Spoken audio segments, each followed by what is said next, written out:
En 1938, un archéologue met au jour un objet banal près de Bagdad.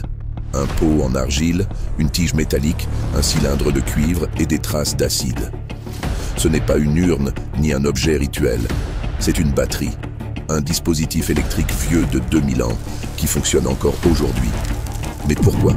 Qui a pu fabriquer ça et dans quel but? Si tu penses que notre histoire est loin d'avoir livré tous ses secrets, abonne-toi, ce n'est que le début.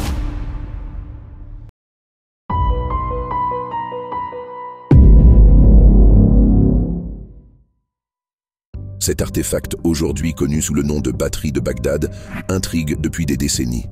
Officiellement datée de l'époque parthe, entre 250 avant notre ère et 224 après, elle défie toutes les chronologies technologiques établies. Avec une solution acide comme du vinaigre ou du jus de raisin, ce modeste contenant peut produire jusqu'à 1 volt. Cela peut paraître insignifiant, jusqu'à ce qu'on se demande pourquoi une civilisation antique aurait eu besoin d'électricité. Certaines théories évoquent l'électrolyse pour dorer de fins objets métalliques, d'autres avancent l'hypothèse d'un usage médical ou même religieux dans des rituels censés impressionner par des effets mystérieux. Mais ces spéculations restent sans preuve, car l'objet, unique en son genre, n'a jamais été retrouvé en plusieurs exemplaires. Aucun écrit, aucun mode d'emploi, aucune mention. Juste ce pot silencieux, oublié dans un musée, et qui pourrait bouleverser notre compréhension du passé. Des sceptiques affirment qu'il ne s'agit que d'une coïncidence de forme, que ce pot n'était qu'un simple récipient.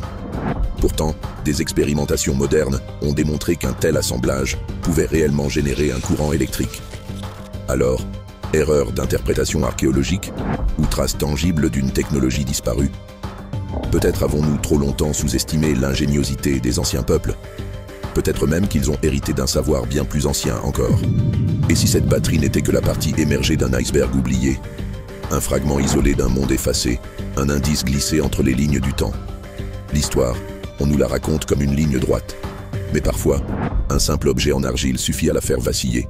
Si tu veux continuer à explorer ces mystères qui défient la logique, abonne-toi à la chaîne.